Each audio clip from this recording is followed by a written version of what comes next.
మన తొలి వెలుగు ప్రేక్షకులు అందరికీ నమస్తే. ఫార్మా కంపెనీల కాలుష్యంతో బతుకులు ఆగం అవుతున్నాయి అంటులా. ఫార్మా కంపెనీలు అంటేనే బతుకులు ఆగం. బిక్కునూరులో 10 వరకు కెమికల్ ఫ్యాక్టరీలు ఉన్నాయంట. వాయ్యా మీకు దండం పెట్టాలా, మా ఊళ్ళో అయితే 20 ఉన్నాయి. బిక్కునూరులో 10 ఉన్నాయి కానీ మా ఊళ్ళో 20 కంపెనీలు ఉన్నాయి. పాడైపోయి ఏం చేయలేము వాళ్ళని. ఏం చేస్తాం చెప్పు? పెద్ద పెద్దోళ్ళ సోపతాలకు విన్నరా, చిన్న చిన్నోళ్ళు ఏం చేయలేరు. గట్టిగా మాట్లాడాలంటే గతంలో కేసీఆర్ కొడుకు ఈ కంపెనీలకు మంచి పర్మిషన్లు ఇచ్చారు. ఇదివరకు ఏమో ఊర్లల్లో అదేంటి ప్రజాపాలన సేకరణ అట్నో ఇట్టో నలుగురు పెద్ద మనుషులను అనుకొని జ్ఞానవంతులను అనుకొని కంపెనీలు పెట్టాలన్నా వద్దా అని అనేది వింటే గదొట్టి ఉండే. ఇప్పుడు అది కూడా లేదు. డైరెక్ట్ పైకి వెళ్ళి ఆర్డర్లు వస్తూనే ఉంటే ఊర్లో ఏదో పాలకవర్గం అంటూ ఏమైనా ఉంటే నామమాత్రం అంతవరకు అంతకు మించింది ఏమీ లేదు. విన్నరా, బిక్కునూరులో 10 వరకు కెమికల్ ఫ్యాక్టరీలు, చుట్టుపక్కల మండలాల పైన తీవ్ర ప్రభావం, చెరువులు కుంటలు బోరుబావులు కలుషితం, భరించలేని దుర్గంధంతో ప్రజల ఆరోగ్యాలు. ఇప్పుడు బోరుబావులు అయితేంది, పంట పొలాలు అయితేంది, ఏది నాశనమైనా కానీ వాళ్ళకి ఎలాంటి సంబంధం లేదు. భరించలేని దుర్గంధం, భరించలేక ముక్కులు వలిగి చచ్చిపోయినా ఆల్రెడీ రోగాలు వచ్చి చచ్చిపోయినా కూడా వాళ్ళకి ఎలాంటి శవదానం అనేది కూడా అవపడదు. ఎందుకంటే వాళ్ళు ఏం చేస్తారంటే ఊరికి లేకపోతే చుట్టుపక్కల ఊర్లకు ఆ కంపెనీ పెట్టినందుకు ఎంతో కొంత ఫండ్ ఇస్తుంటారు. స్కూళ్ళల్లో చిన్నపాటి పిల్లలకు అన్నం తినే ప్లేట్లు ఇస్తారు, కుర్చీలు ఇస్తారు, కంప్యూటర్లు ఇస్తారు, ల్యాప్టాప్ లాంటి వస్తువులు ఇచ్చి మేము ఇస్తున్నాం అని చెప్తారు. చౌటుప్పల దగ్గర ఒక కంపెనీ ఉన్నది.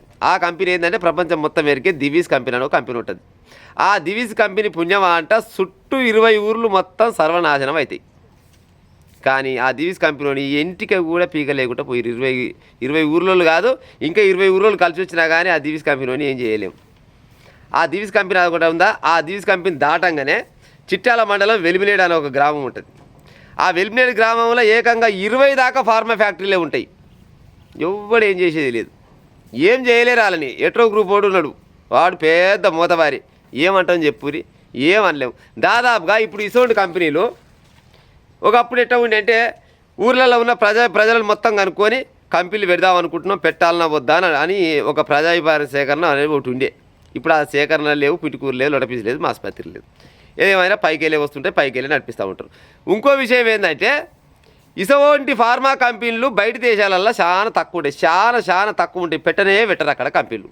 ఎందుకు పెట్టరంటే ఈ కంపెనీల వల్ల చిన్న మిస్టేక్ జరిగినా కానీ అక్కడ ఉన్న గవర్నమెంట్ వాళ్ళు ఒప్పుకోరు. కానీ మన గవర్నమెంట్ మాత్రం ఒప్పుకుంటారు. ఎందుకు ఒప్పుకుంటారు అంటే అభివృద్ధి, డెవలప్మెంట్. ఎవరి డెవలప్మెంట్ అంటే ఎవరికి ఉంటుంది డెవలప్మెంట్? ఏవైనా రాజకీయ నాయకులకి డెవలప్మెంట్ ఉంటుంది, ఎవరికి డెవలప్మెంట్ ఉండదు. వినరా, స్థానికంగా కంపెనీలు ఉంటే స్థానికంగా ఒక 50% మందికి ఉద్యోగాలు ఇవ్వాలంటారు కదా.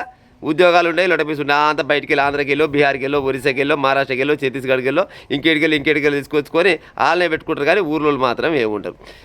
గాలి వీర్చేది ఊరోళ్ళు, నీళ్ళు ఖరాబ్ అయ్యేది ఊర్లోలే, పంట పొలాలు ఖరాబ్ అయ్యేది ఊరోళ్ళే. బతికేది మాత్రం పశలతో బతికేది మాత్రం రాజకీయ నాయకులు, ఊర్లలో ఉన్న కొంతమంది చోటమోట లీడర్లు. ఆ తర్వాత బయట రాష్ట్ర పోలే తప్పితే సొంత ఊరోనికి ఎలాంటి ప్రయోజనం అయితే ఉండదు. ఇది బిక్కునూరే కాదు, తెలంగాణ రాష్ట్రం కానీ, ఆంధ్రప్రదేశ్ కానీ, భారతదేశంలో దాదాపుగా ఎక్కడ చూసినా కానీ ఇటువంటి ఫార్మా కంపెనీలు బాగా పడతాయి. కానీ బయట దేశాలలో ఫార్మా కంపెనీలు అనేవి చాలా తక్కువ ఉంటాయి. ఎందుకంటే వాళ్ళకు ఫార్మా కంపెనీల వల్ల ఏం నుక్సాన్ జరుగుతుంది అనేది అక్కడ ఉన్న ప్రభుత్వాలకు ఎరక. కానీ మన ప్రభుత్వాలు ఉంటాయి కదా, మన రాజకీయ నాయకులు ఉంటారు కదా, వచ్చి తరాద పట్టుకొని జోకేటివి ఇక ఏమంటే పలానా దాని మీద ఇది పోసుకునేటివి ఉంటాయి. గట్టిగా మాట్లాడాలంటే గట్టిగా ఉంటారు. ఈ రాజకీయ నాయకులకు అయ్యేనే ఉంటాయి. ముఖ్యమంత్రి ఉంటాడు, కేసీఆర్ ఉంటాడు. కేసీఆర్ ఏమంటే అభివృద్ధి కోసం కంపెనీలు పెట్టుని తీసుకురారి, మా గాడి పెట్టుబడులు పెట్టురు అంటే వాడు తీసుకొచ్చి పెట్టింది. ఆయన ఆ పని చేసి ఆయన పోయాడు. ఇప్పుడు రేవంత్ రెడ్డి వచ్చిండు. రేవంత్ రెడ్డి కూడా ఆ దేశం వాళ్ళు ఈ దేశం వాళ్ళు వచ్చి రారి మా తెలంగాణ కంపెనీలు పెట్టారు, మా తెలంగాణ మొత్తం సర్వనాశనం కానీ అని చెప్తారు.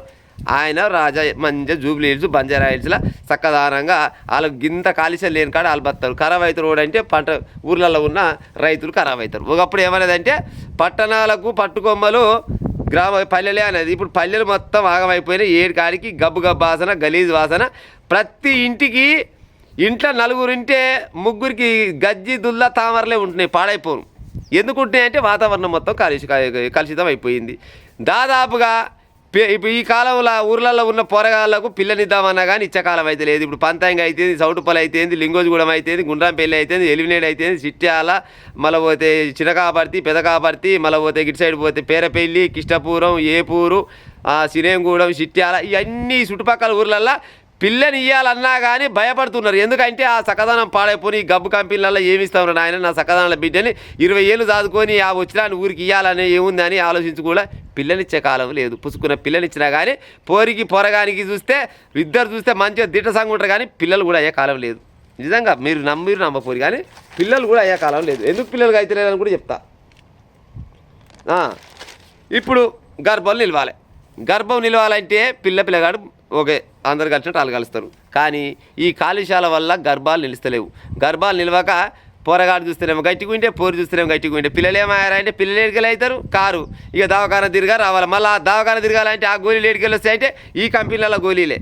రోగం వీడే తీసుకొచ్చి పెడతాడు, మళ్ళీ రోగానికి గోళీ మళ్ళీ ఈ కంపెనీలో ఇస్తే ఈడికెళ్ళిపోయి అట్ట తిరిగి మళ్ళీ ఢిల్లీ కలకత్తా బొంబాయి తిరిగి మళ్ళీ పట్నం వచ్చి పట్నంకి వెళ్ళి మళ్ళీ ఊరు రావాలంటే మళ్ళీ ఇదే గోళీ వస్తుంది అన్నాడు. ఈడనే ఆరోగ్యం ఖరాబ్ చేసుకొని మళ్ళీ ఇయ్యే టాబ్లెట్ తిరిగి మళ్ళీ బతుకురు. కానీ మేము మాత్రం మీ స్కూళ్ళల్లో కుర్చీలు ఇస్తాం, టేబుల్ ఇస్తాం, గిన్నెలు ఇస్తాం, బువ్వ పెడతాం, నీళ్ళు ఇస్తాం, అన్ని ఇస్తాం. మీరు మాత్రం ఇవి తాగాల తినాలి, కానీ మా ఆరోగ్యం మొత్తం లుక్సాన్ చేసుకోవాలని బిక్కునూరు అంట. బిక్కునూరే అని కాదు, ఎక్కడైనా ఇష్టం ఉంది. కామారెడ్డి దగ్గర అంట మరో పటాన్ చెరువుగా మారనుంది.